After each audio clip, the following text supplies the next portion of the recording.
आप में से कुछ लोग रोजाना ध्यान करते होंगे, कुछ कभी कभी करते होंगे। ध्यान करते वक्त आपको कुछ देर के लिए शांति महसूस होती होगी, एक अलग ही प्रकार का आनंद आता होगा। फिर अचानक से समाज और सोसाइटी के कुछ शब्द आपको अपने साथ बहा ले जाते हैं, मतलब फिर से चिंताओं में गिर जाते हो। यानी ध्यान का असर आपके लिए लंबे समय तक नहीं रहता। मैंने आप लोगों के बहुत से कमेंट ऐसे देखे जिसमें एक सामान्य सवाल था कि हमें ध्यान क्यों नहीं लगता। जब तक ध्यान में बैठते हैं तब तक कुछ देर के लिए अच्छा लगता है, परंतु उसके बाद आप फिर से सामान्य प्रॉब्लम में गिर जाते हैं। तो इस सब को देखते हुए आज मैं आपको एक ऐसी तकनीक, एक ऐसा रहस्य बताने वाला हूँ जिससे आपका पूरा दिन ध्यान में बदल जाएगा। ध्यान का अर्थ है होश में आना, अपने आप में स्थिर होना। लेकिन जैसे ही आप घर के या किसी ऑफिस के काम को पकड़ लेते हो तो आपका होश टूट जाता है। आप उस उलझन में उलझ जाते हैं। आप किसी से बातें करते हो तो उसकी बातों में उलझ जाते हो और ये संसार के सभी कार्य लगभग एक बेहोशी की अवस्था में करते हो।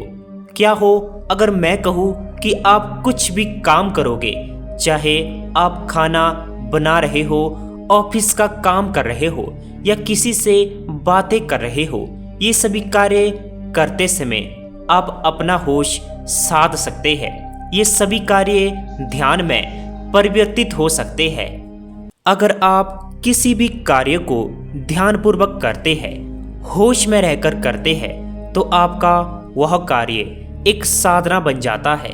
इसी प्रकार बहुत सी ध्यान विधियों की खोज हुई, मंत्र जाप की खोज हुई और इन सभी क्रियाओं में आप करते क्या हो? केवल अपना होश साधने का प्रयास करते हो। तो सबसे पहले आपको अपने दिमाग की रहस्यमय शक्ति को समझना होगा जो ईश्वर ने हर व्यक्ति को दी है, परंतु सभी लोग अपनी छुपी हुई शक्ति को नहीं जान पाते। इसके लिए सबसे पहले आपको यह जानना होगा, यह अनुभव के तौर पर जानना होगा कि आप मन नहीं है। मन और आप दोनों अलग अलग चीज है। यह आप लोगों की एक गलत धारणा है कि आप और आपका दिमाग दोनों एक ही चीज है। असल में आपका माइंड आपके अंदर पड़ा हुआ एक प्रकार का सॉफ्टवेयर है। तो आपका माइंड आपसे अलग है। चलिए इसे एक सरल भाषा में एक छोटे से एग्जाम्पल से समझते हैं। आपने अपने जीवन में कई बार नोटिस किया होगा कि कभी कभी कोई चीज आपके हिसाब से नहीं चलती, सब कुछ बिगड़ता चला जाता है। कोई एक बड़ा दुख आपको पूरी तरह प्रभावित कर देता है। तब उस समय आपके लिए दुनिया को देखने का नजरिया बदल जाता है। दुनिया दुख से भरी नजर आने लगती है, बेरंग दिखता है। आपका मन किसी भी कार्य में नहीं लगता। जो चीज लोगों को एंटरटेन कर सकती थी, बहुत खुशी दे सकती थी, वह भी आपके लिए व्यर्थ हो जाता है। तो क्या ये दुनिया सच में व्यर्थ हो जाती है? सच में दुनिया में खुशी खत्म हो जाती है, या यह सब कुछ आपके दिमाग के किसी हिस्से में घट रहा है? क्योंकि उसी क्षण आप दुखी है परंतु कोई दूसरा व्यक्ति खुश है। यही दुनिया उसके लिए अच्छी है और यही दुनिया उसके लिए खराब भी हो सकती है। अभी तो आपका मन कुछ ऐसा करता है कि दुनिया में सब कुछ प्यारा नजर आता है। आप मन ही मन बेवजह गाना गुनगुना रहे होते हो। चेहरे पे एक अलग प्रकार की खुशी होती है। खुशी का कारण शायद किसी दूसरे को पता भी ना हो, लेकिन आपके भीतर सब कुछ खिला खिला लगता है।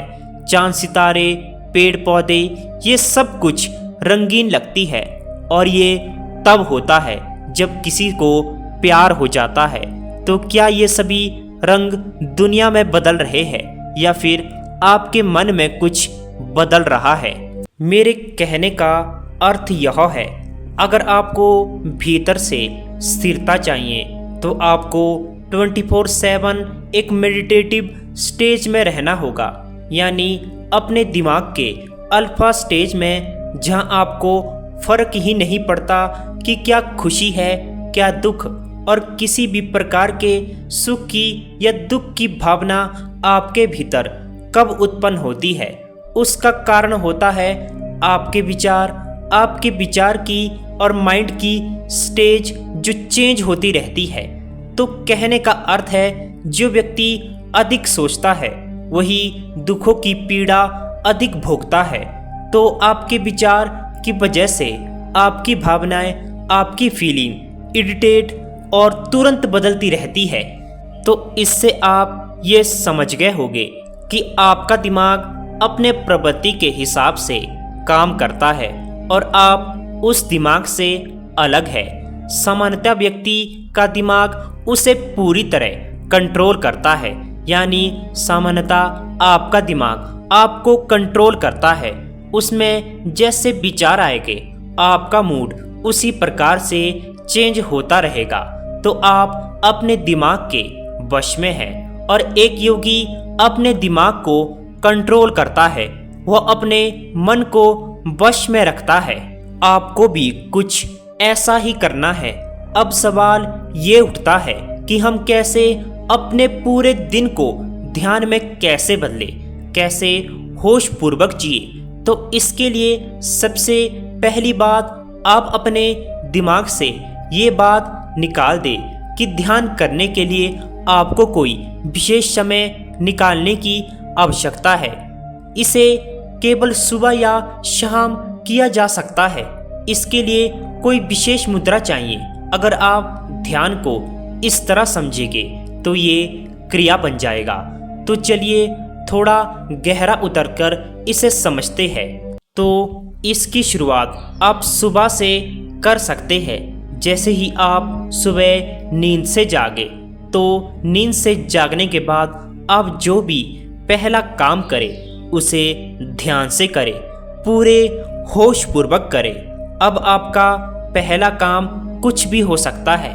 जैसे आप सुबह उठकर अपना चेहरा धोते हैं तो आप केवल होशपूर्वक वही करें, कोई दूसरा विचार आना ही नहीं चाहिए।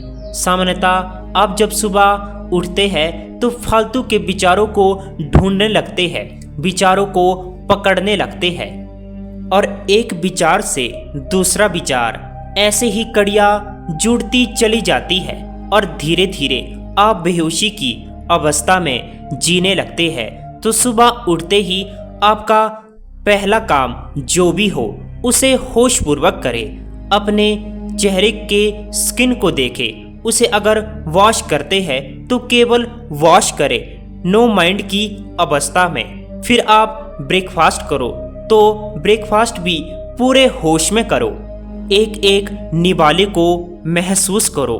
आपका पूरा ध्यान आपके ब्रेकफास्ट में ही होना चाहिए। अगर आपके हाथ में कोई फल है तो उस फल को देखो, उसे महसूस करो, उसकी खुशबू लो, उसके भीतर बह रहे जीवंत ऊर्जा को महसूस करो, क्योंकि वही ऊर्जा आपके भीतर जाने वाली है। आमतौर पर आप जो भी कुछ खाते हो वह लगभग बेहोशी की अवस्था में खाते हो। बस खाना देखकर उस पर टूट पड़ते हो। आप उस भोजन का आनंद भी नहीं ले पाते, उसकी खुशबू भी महसूस नहीं कर पाते। बल्कि आप जो भी कुछ खाते हो उस खाते समय आपके दिमाग में बेकार के विचार चल रहे होते हैं, जिसके कारण आप अपना भोजन भी अशुद्ध कर देते हो। भोजन के साथ बेकार के विचार भी आप सामान्यतः ले लेते हैं।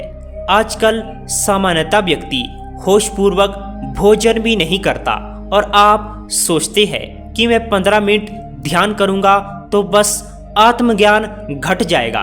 अगर आप किसी से बातें भी करते हैं तो उन बातों को भी ध्यान से सुनना चाहिए और ध्यान से बातें करनी चाहिए, उसमें भी होश साधना चाहिए। आमतौर पर जब कोई बात करता है तो उस समय आप सलाह देना चाहते हैं, कुछ बताना चाहते हैं, ऐसे में सामने वाला व्यक्ति भी अपनी बात बताना चाहता है। दोनों एक दूसरे को सुनते ही नहीं। बातें करते समय हमारा ध्यान केवल वहाँ होता है कि इसे अगला सेंटेंस क्या बोलना है। अगर आप किसी से बातें करते समय अपने आप को स्थिर रख पाए, होश में रह पाए, तो आप यकीन नहीं करोगे, आप माइंड रीडिंग बहुत जल्दी सीख सकते हैं। क्योंकि जब आप किसी से होशपूर्वक बात करते हैं तब आपका माइंड किसी भी चीज़ को अच्छी तरह समझ लेता है। वह दूसरे को और खुद के माइंड को काम करने का तरीका भी समझ लेता है। तब आप एकदम ये बता सकते हैं कि किसी के दिमाग में क्या चल रहा है, और इससे आपको सामाजिक रूप से एक फायदा होगा। जब उन लोगों को आप ध्यान से सुनने लगोगे तो लोग आपको पसंद करने लगेंगे, लोग आपकी रिस्पेक्ट करेंगे। आप इस प्रैक्टिस को अपने जीवन में अपनाएं और उसके बाद आप जब ध्यान में बैठोगे सुबह या शाम को किसी भी समय, तब आपको इस प्रैक्टिस का फायदा होगा। इससे आप बहुत जल्द अपने दिमाग की अल्फा स्टेज में पहुंच जाएंगे। जल्द ही आप विचार शून्य की अवस्था आपको मिल जाएगी, क्योंकि पूरा दिन आपने केवल होश साधने का प्रयास किया है और उस प्रयास का फायदा आपको ध्यान में मिलेगा।